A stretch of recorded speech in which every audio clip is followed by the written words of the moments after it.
Okay, folks, the meeting's been formally declared open to the public. I've welcomed everyone here this morning. Could just go through the usual routine. People could switch off all electronic devices and so on. And for members to remind themselves of the protocols around the use of the electronic tablets.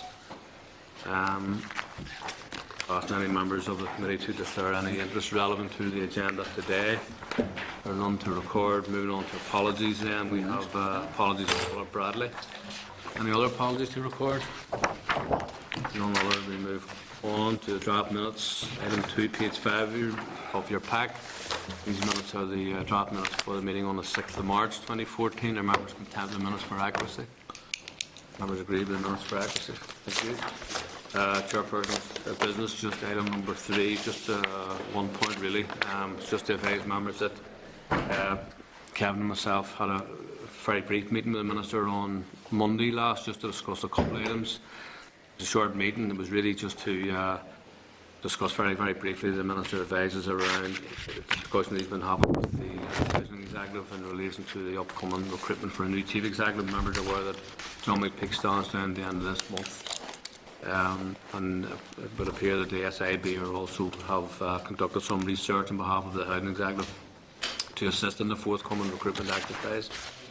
Minister also was advised that he would be going to the Executive soon to advise the Executive on any progress to date around the social housing reform programme, and basically had advised the Minister that the committee had taken the recent briefing from the Department on the programme, and the committee is looking forward to working with the Department in the time ahead to tease out various range of options. I think the Minister will just advise the Executive accordingly in writing. Moving on to matters arising, just to draw the attention to the members, you'll know you've received a letter from the BBC Litigation Department, and it advises what information it is willing to and able to share with the committee following our requests, which were restated relating to the inquiry. Just that members had originally asked or recently again asked for a legal services view on this, but legal services would remind us that they would be available to come here next week if required. But I think that on the basis of what we have already received from the BBC, members, you'll see that they have provided a raft of information, some of which we didn't have, some of which we obviously already have had. So on the basis that members recall, the BBC had initially said that our request to them for information was too broad, too wide sweeping, and our own legal services were advising us to revise that more appropriately. We have, as you know, then the committee has conducted the inquiry so far, certainly phase 1, and we felt that the BBC hadn't been fully cooperative in terms of their responses to us. But I'd like to place on record, following within the last number of days, certainly the information that we've received from the BBC and the letter we've received from them certainly would appear to be that on the basis of which they had pointed out themselves some time ago, and which we're fully aware of, that if we were able to more define, if you like, the request for information from them that's subject to the issues around journalistic or other confidential sources that they may have, that they have in fact provided a range of information to us which would appear to be all the information that we might require at this moment in time. We'll take members in a wee second. So I'm just making a point that obviously, as of now, as we speak, they appear to have provided the information and indicate very clearly that they will be prepared to continue to facilitate the committee on that basis, and that's the terms upon which they set out their responses initially, and which our legal services appear to concur. But we can have the legal services next week if we need to do that. Sammy will. Yeah, Sean, with respect, that's now how I read this. I read this as a two-fingered salute to us from the BBC. You look what it said. First of all, it said, if you already got the stuff, duplication, you're not getting it. If it's departmental stuff, you're not getting it. If it's in the public domain, we're not supplying it. If there's an FOI request, you're not getting it. Any other information, if it's anything to do with the confidentiality between the reporters and people who supply this information, you're not getting it. What actually have they supplied us with in this? we get a letter which they sent to Stephen Moodry, a letter which they sent to Turkingtons asking about whether they had ever sponsored any candidates, and letters about all of which were part of the programme anyway, so it was really the background stuff for the programme we were after. Letters which tell us about the meeting being set up with the Minister. Now, with all due respect, maybe you want to let BBC off the hook, but with all due respect, that to me, and I've only had a quick chance to look over it this morning when I came into the room, that to me does not indicate BBC willing in any way to cooperate with this investigation. In fact, if anything, that's BBC covering their own tracks.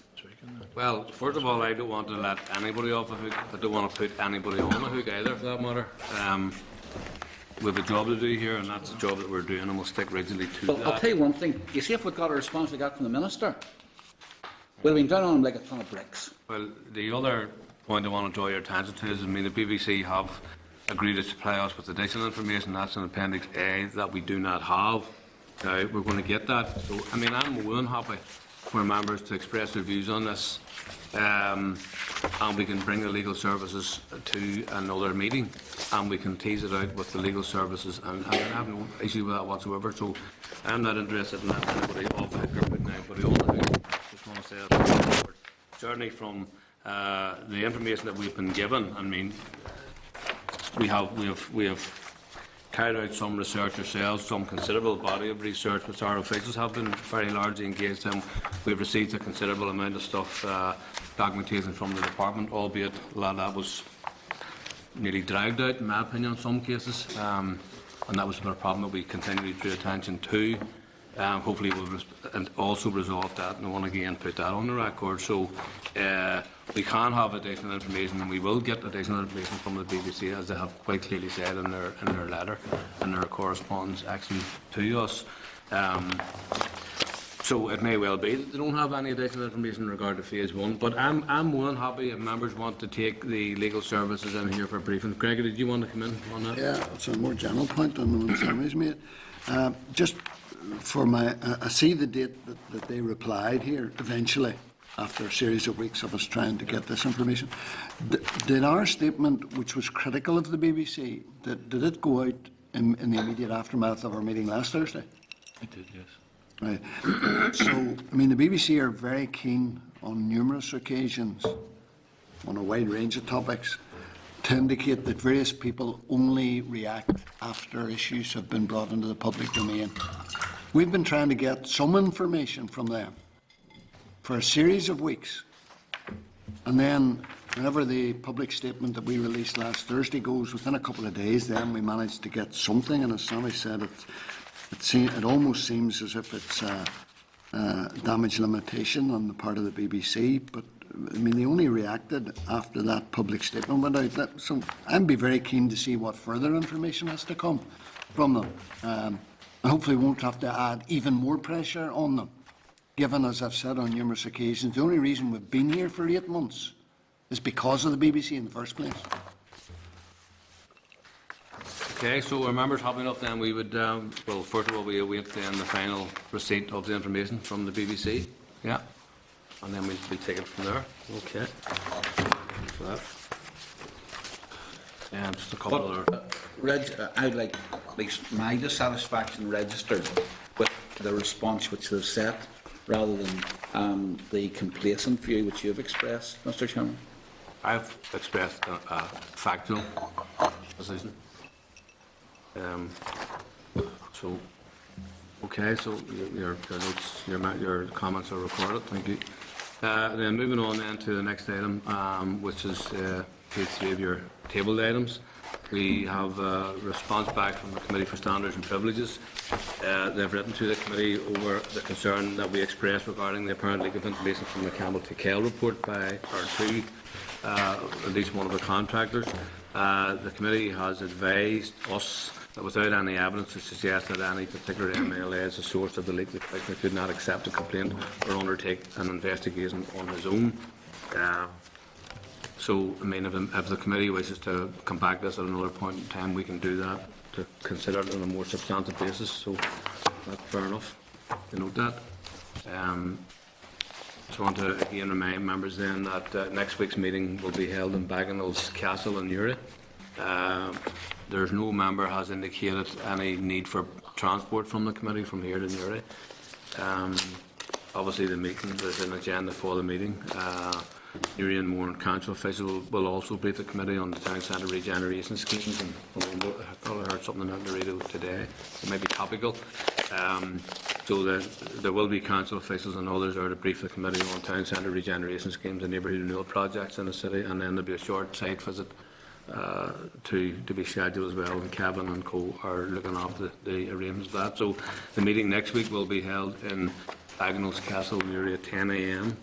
Have we? I don't know if we have any apologies received for that yet or not. I don't know. I've apologised. You've apologised. Are we anticipating that it'll be a morning-only meeting? It should really be. Yeah, I would think so. It's a light agenda, if you know what I mean, to try and facilitate, because the whole intention of trying to do some of these external visits, we went to Ballymena, we went to Coleraine and other places, it is actually very helpful for the committee to, in concert with our own strategic programme, that we would meet people out there, and we've met council officials, traders and so on. So we felt it was good, and that we've been shy on more than one occasion on the number of members we've attended, which doesn't look good for the committee. That's a bit of a slight on the... Can I apologise? It's the appreciate that. It's the budget and waste. No, I appreciate that. I mean, it's not part of everybody always to be at every meeting, but I think a number of members have tried to be at all of these events. And I just like when we came to hold at Belfast, and there's only 3 members of the committee there and we're from one party, and it doesn't look good for the committee, and I don't think it goes down very well with the hosts as well. So just urging members to be there. It should be a relatively short engagement. It's not an all-day event by any stretch, and we've deliberately kept the agenda fairly modest. Okay, members, so thank you for that. So that'll be 10 o'clock next week. Bagenal Castle. And again, just remind ourselves then that we have our away day to discuss, if you like, in a more substantive way, our forward work programme that will be held at Stormont Hotel on the 27th of March. That's instead of the normal committee meeting. Okay, we're moving now into the committee inquiry, members, and just refer you then to the additional pack that you received on Tuesday, which relates solely to the committee's inquiry. I just wanted to remind people here that there was a little issue around the oath and or the affirmation, and the Assembly staff have been looking at the wording of the affirmation, and they have agreed to place in the word affirm, which apparently is absent in the standing orders. It's a tidying up exercise, and been advised that it has no bearing on the legal status of the affirmation. And again, remind everyone involved that both the oath and the affirmation are equally binding in law and would bring on the same consequences if people are deliberately flagging any evidence. Okay, so on that basis then we have the first evidence session here this morning, and we have Minister Nelson McCausland here this morning, and again then just to advise members then, the Minister has requested that he would give evidence under an affirmation. That's correct, Minister? And he's chosen to do that on that basis. Again, just I'm formally for the record making everybody aware that the affirmation is as binding as an oath. The clerk will now provide the wording of the affirmation to the Minister.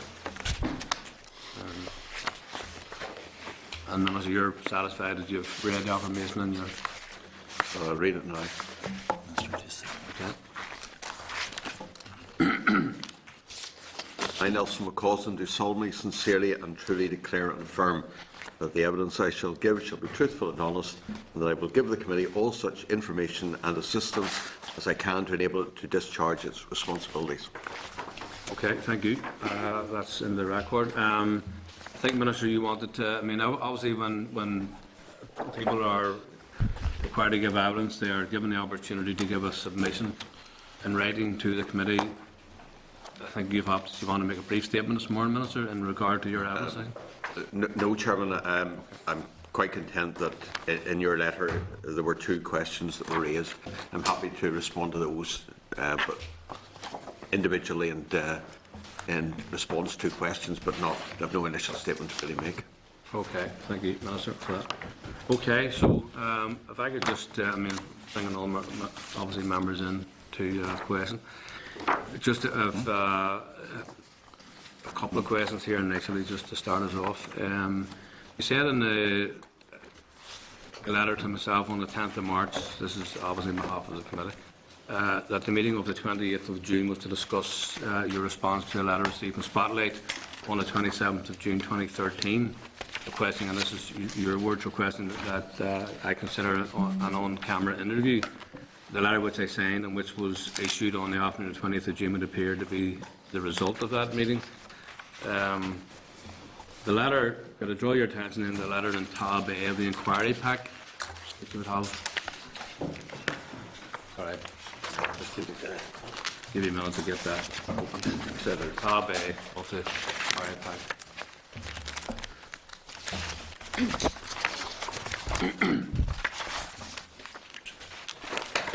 Oh yes, that's right. Okay, yeah, got that. Just because there would be a fair degree of importance attached to the conduct and the content and so on of this particular meeting on the 20th of June, and as I said, you said in your letter that the meeting was to discuss an on-camera interview. I draw to your attention the letter in tab A of the inquiry pack, and could you point out anywhere in that letter where you referred to an on-camera interview? It's a lengthy enough letter, but it doesn't refer at any time to an on-camera interview. Well, I don't have the letter immediately in hand, but I will look that out and then respond, Chairman. That's the letter of 28th to Spotlight.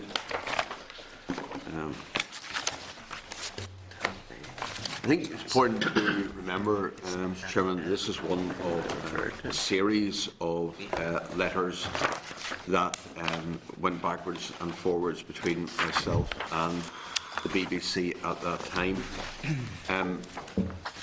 The meeting on the 28th was on Friday afternoon, day when I would normally be in my constituency office.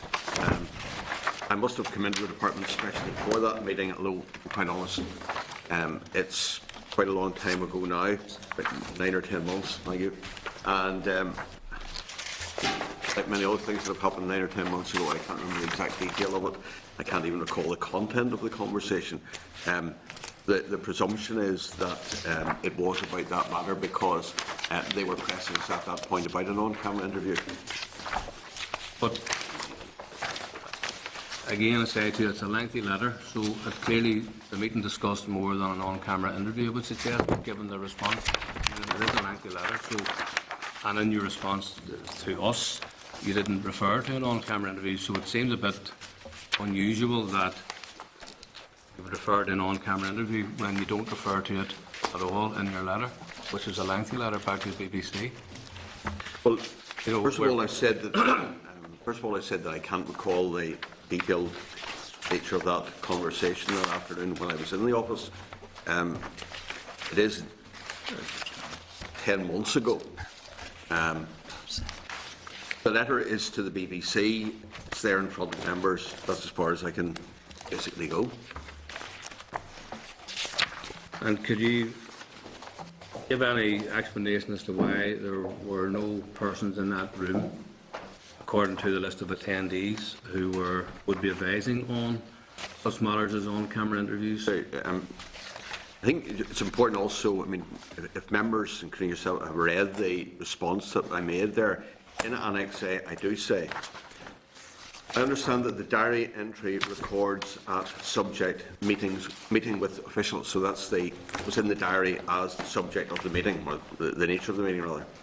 However, I have now had sight of the documents forwarded to the committee on the 26th of February 2014, that's various drafts and so on, which appear to indicate that the meeting was to discuss my response to a letter received from Spotlight on the 27th of June requesting that I consider an on-camera interview. Now, you would have the letter of the 27th of June.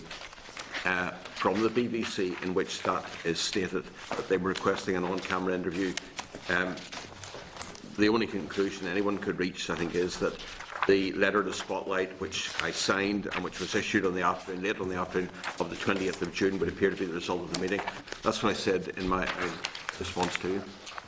So, I understand that, but it doesn't deal with the question of why was there no reference to an on-camera interview in the letter. Well, I wasn't going to undertake an on-camera interview. Could you tell me, Minister, because again, we're all around a long time in politics and dealing with media issues, given the importance, and you said yourself there was a range of letters back and forth between yourself and the BBC or the department and the BBC. According to that list of attendees, there was nobody at that meeting who would have been a communications consultant or a PRO or a press person. So if the meeting was, in your recollection, to deal with an on-camera interview, why would there not have been someone there from the department or your own colleagues, for that matter, to advise on media issues? Because it was a media issue in your recollection. All I can say is what I've said in there, because, as you're aware, I'm under affirmation, therefore I want to be very particular and precise, as I would normally be anyway, in what I say.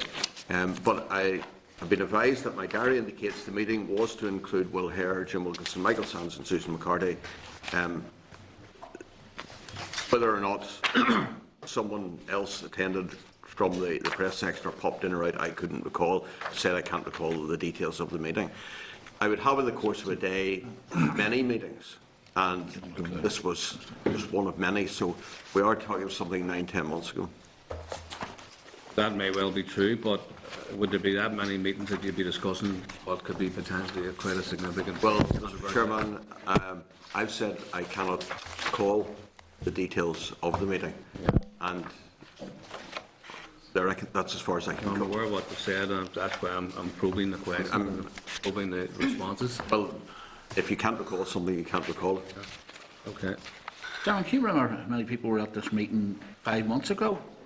You were the chairman.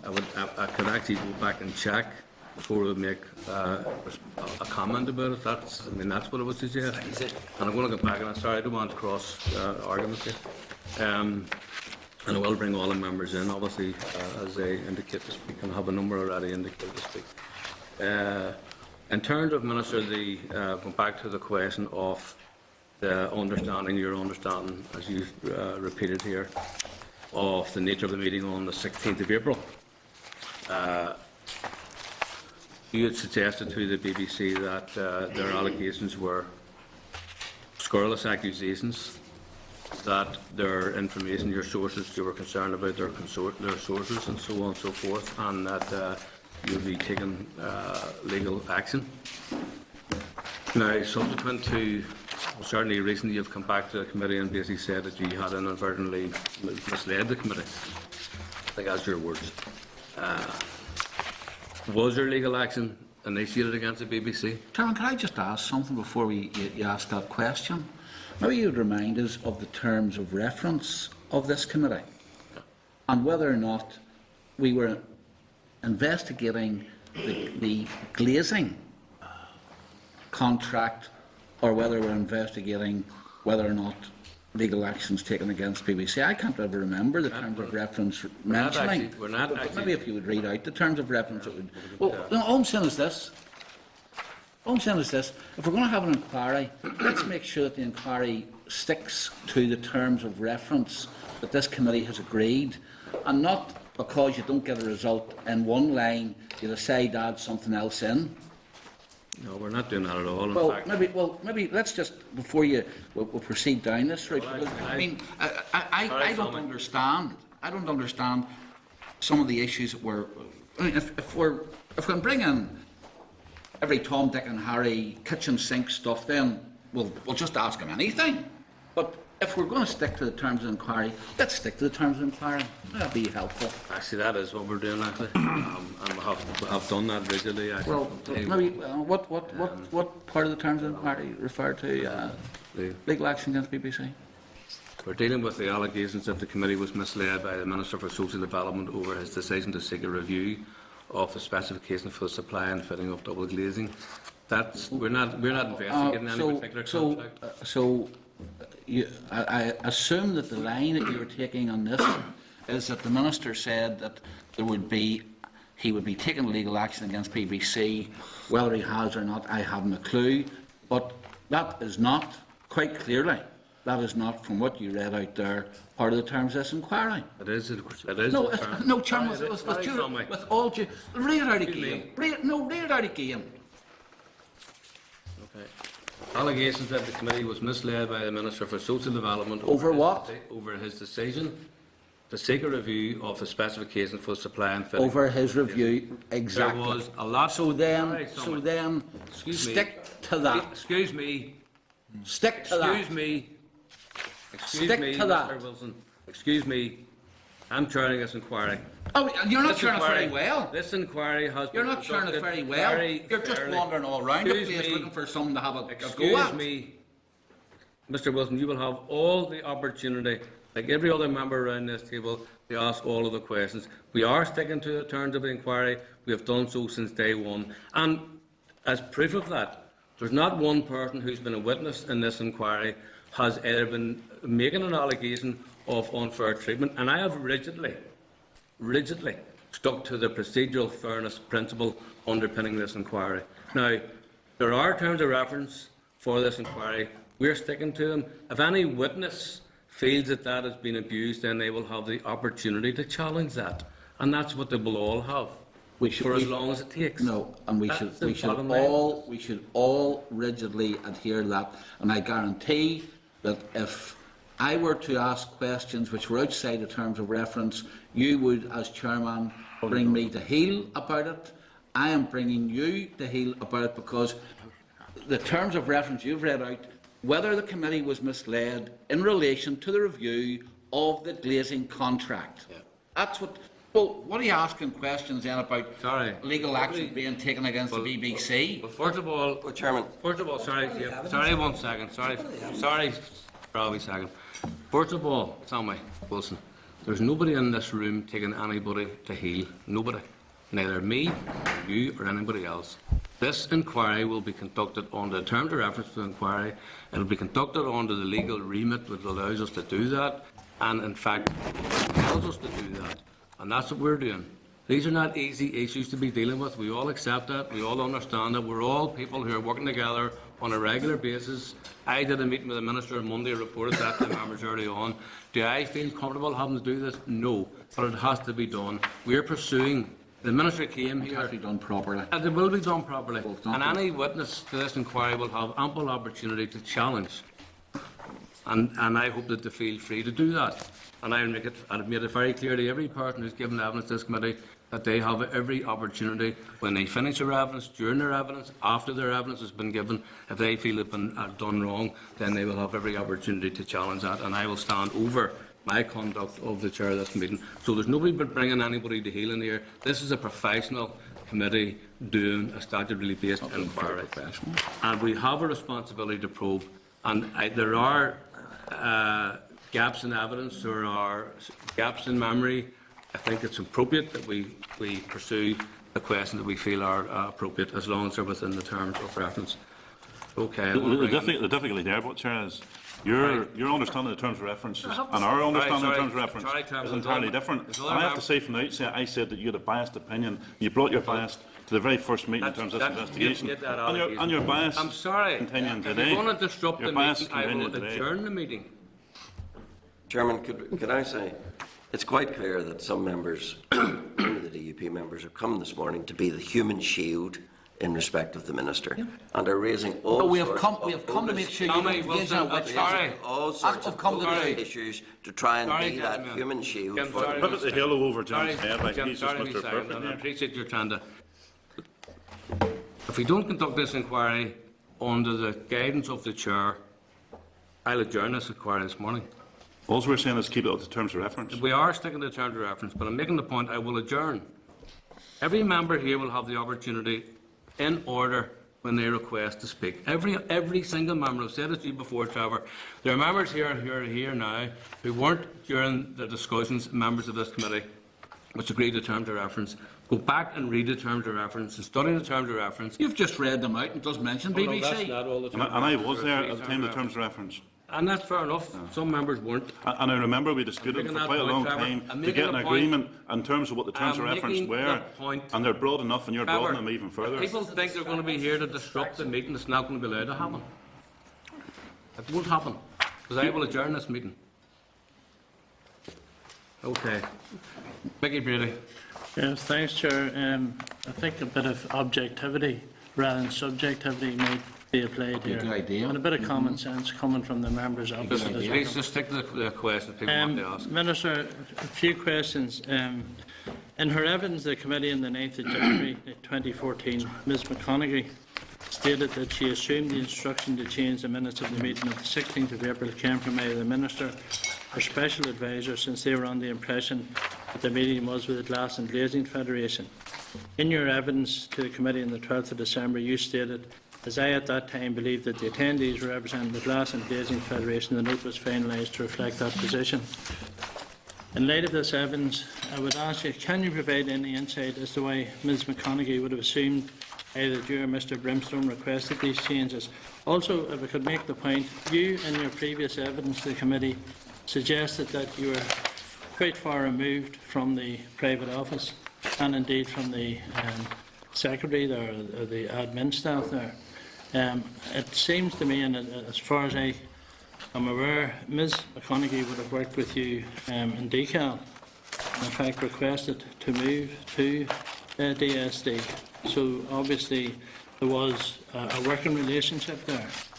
I'm just wondering, is there any other ties? Because you had said at the time that really you didn't have that much contact at all with the private office or indeed with Ms McConaughey. So I'm just wondering, is there any other, say, church connections, anything like that with Ms McConaughey? Because she... I am absolutely amazed. Just, sorry, I'll be Chairman, I mean, second. that- Sorry, I'll be second. Sorry, before you come in, I don't think it's appropriate to be asked the Minister, does he have any other Right. associations with the Right. person? Well, I Mr think- Chairman, could I just say, first of all, and you did say earlier a witness could respond on the point. I think that the question is absolutely, totally inappropriate.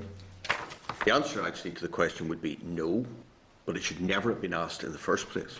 Sorry, Minister, could I qualify the reason why? Because in her evidence, Ms McConaughey stated that, as far as she was aware, there was only probably 3 people that could have instructed her to change. The 3 people involved all stated very clearly that they had not asked her to change. She also stated that she did not do it of her own volition. So that's why the question was asked. Mr. Chairman, I come back there just by moving on in the way that the member has done doesn't address the point that I made there. I would ask for your direction. Is it appropriate for that question to be asked?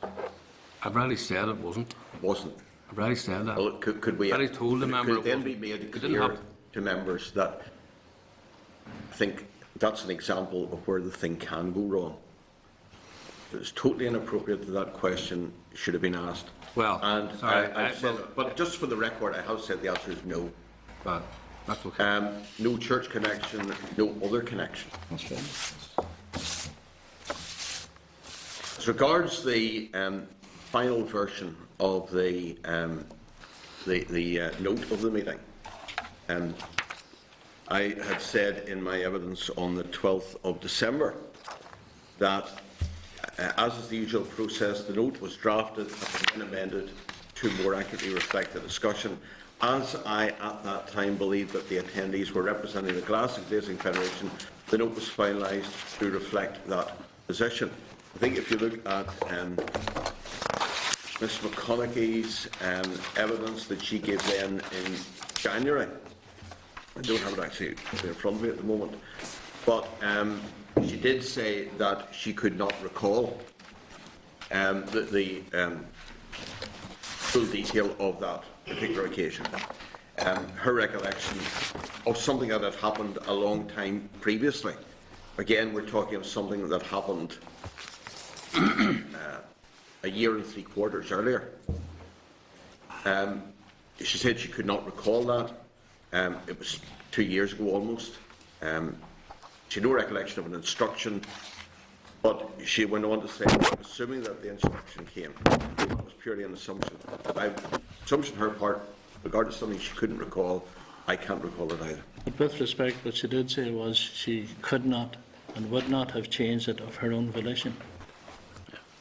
That's part of what So she said. That's correct. you would have to presume that there was an instruction to change it. That's simply the Whether- question that I'm asking. Whether there was a direct, indirect, implicit, explicit assumption, presumption, there are a whole range of permutations. The answer is I can't recall. I said that when I came here in November. That's right. If I couldn't remember it in November, I'm not going to remember it now. That's right. Thank you. Okay, Jim Allister. Yeah, Barbara McConaughey was your private secretary in DCAL, and you moved straight from DCAL to DSD. Yeah. Right. And she came with you. Was that at your request? Mr. Chairman, we're getting into an area here Not again. criticising that. No. I'm I'm just saying it's already, in my view, irrelevant. And I just make the point because I think, sorry, if the member would actually let me speak. All right, I'm chairing the meeting. Yeah, that's, I'm Okay. just making the point, I'll chair Chairman. the meeting. Just saying, Chairman, it's difficult sometimes to speak if you're being That's interrupted. okay. I know I've already asked the ministers, the member to stop, so Thank you indeed for so doing. The point was when I had a very good, I think the private secretary had done a very good job when I was in DCAL, and she was happy to move across to my department, and I was more than happy for that to happen. So it was the product of a mutual desire. Again, Mr. Chairman, I would ask for your guidance as to whether this has any relevance, as to whether I misled or did not mislead a committee. Jim, could you explain what the relevant point is here? Yes, I can. I can probably. If there is one. Well, I assure the committee there is one.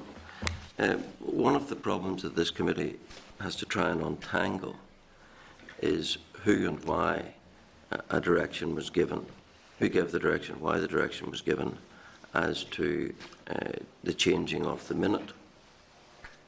Now, we do have very clear evidence from Ms McConaughey that she didn't do it of her own volition.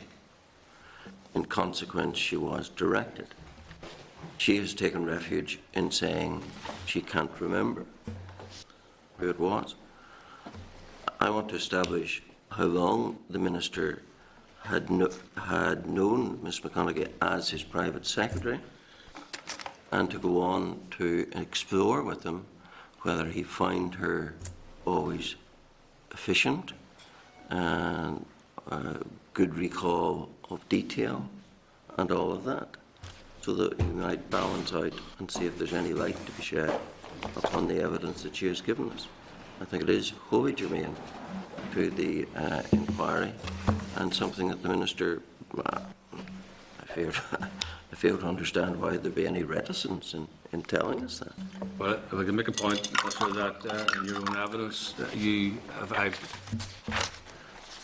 memory served me correct and to check Hansard, but I think you clearly conveyed the impression that your relationship with the private office would have been minuscule, would have been not minuscule, and maybe using the wrong word there, but you had really had little or no contact with the private office per se.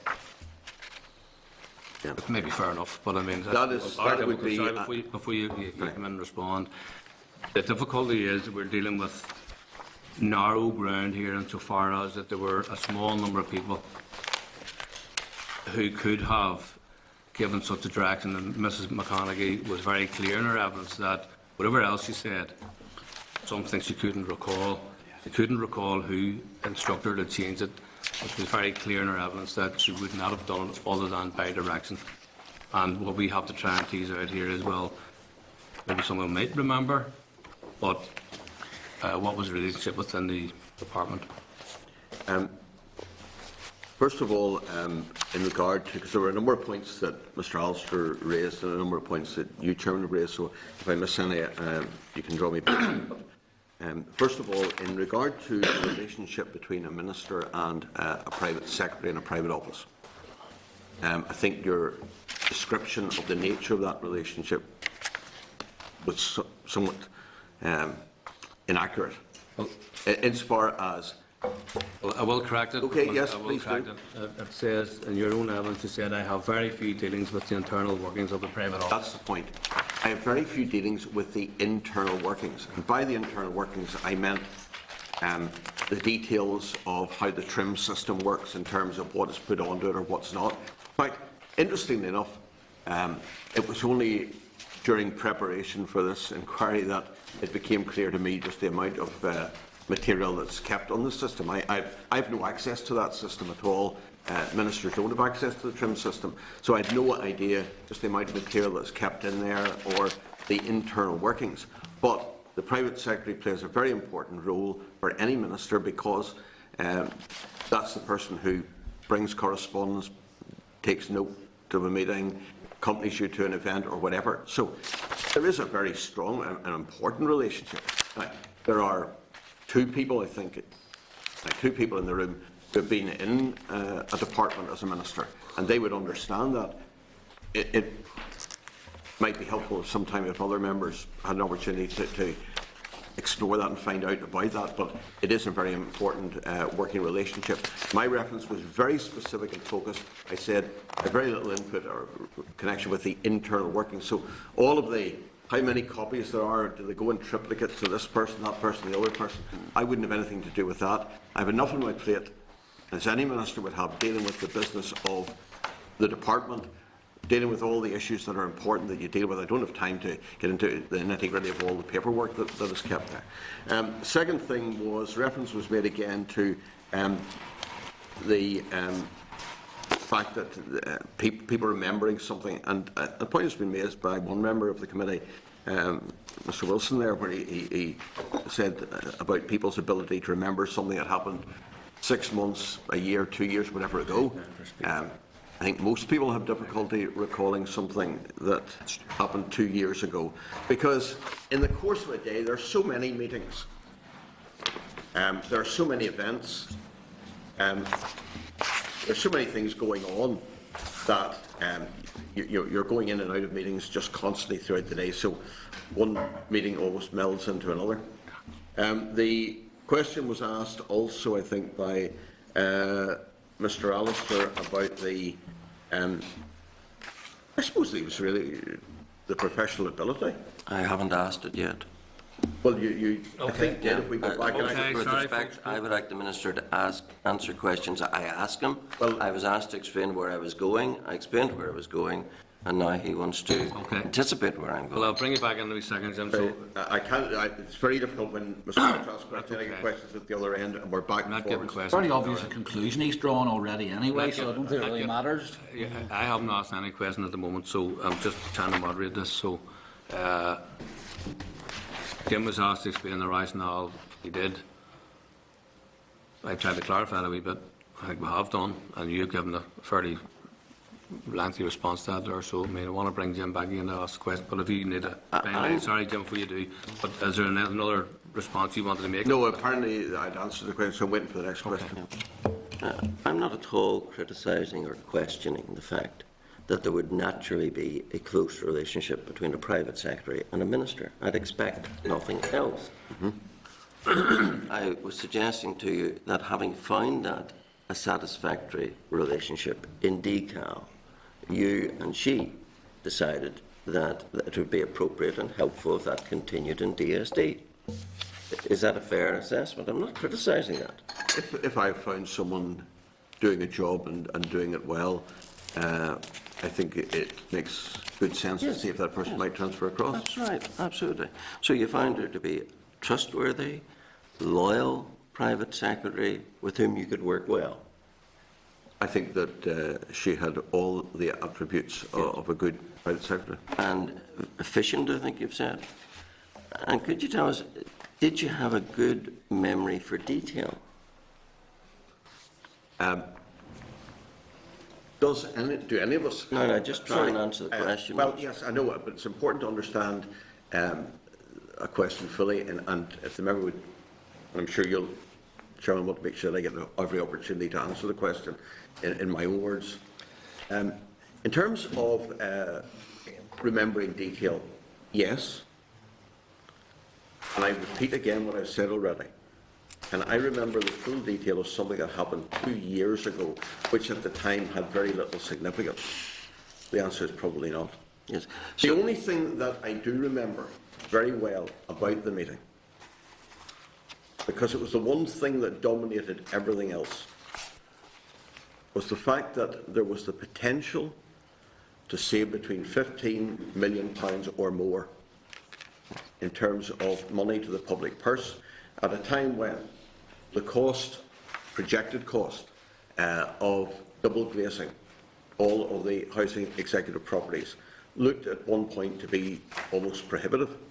And if someone comes along and says, not only can we do it for many millions of pounds less, not only can it be done for in a way that provides a better service to tenants, and I've seen some examples of poor workmanship in terms of the fitting and disruption to people. It was a matter that was very dear to my heart, because as soon as I came into the department, it was one of the first initiatives I brought in. Minister, I understand you're very anxious to repeat all that, but that is nothing to do with my Sorry, question. Jim, wait a second. Minister, accept entirely what you've said in that regard, and that's been said I before. didn't think you'd finished.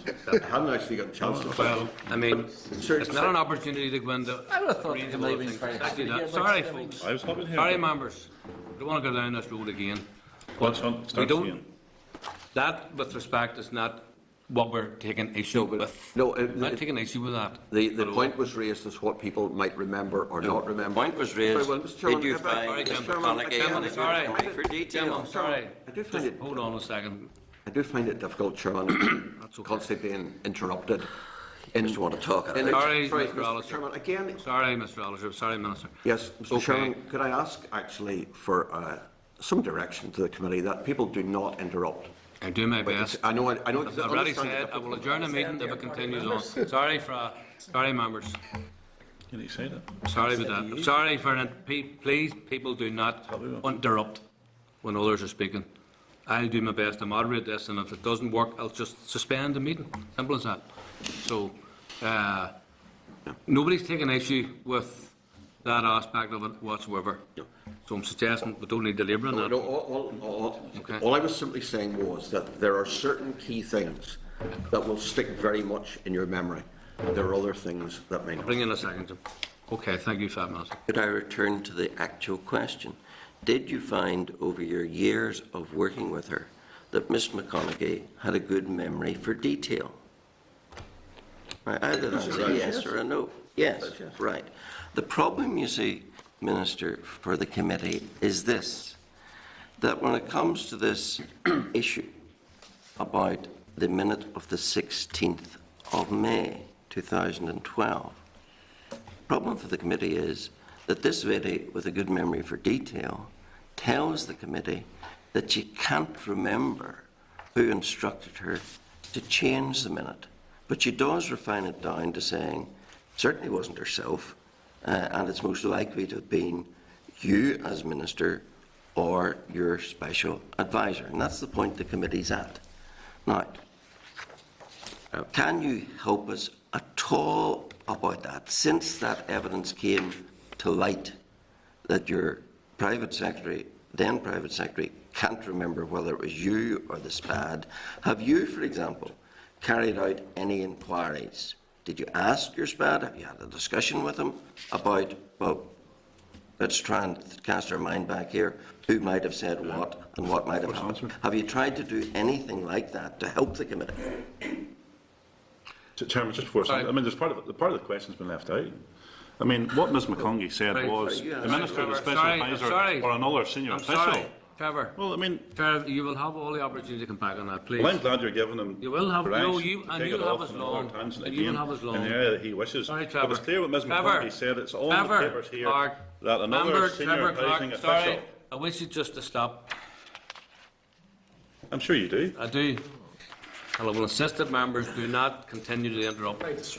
So, It's not going to be allowed to continue. Well, Chairman, he's misrepresenting Mrs McConkey's statement. We have a copy of it here. The member- They say possibly been somebody from the housing, a senior housing Now- official. Did you forget that bit, Jim? Well, sorry, Did Jim. you forget that bit, Jim? Convenient. Trevor Clark, Sammy Wilson, I hereby adjourn this inquiry this morning.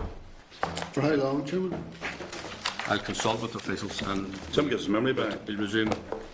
9.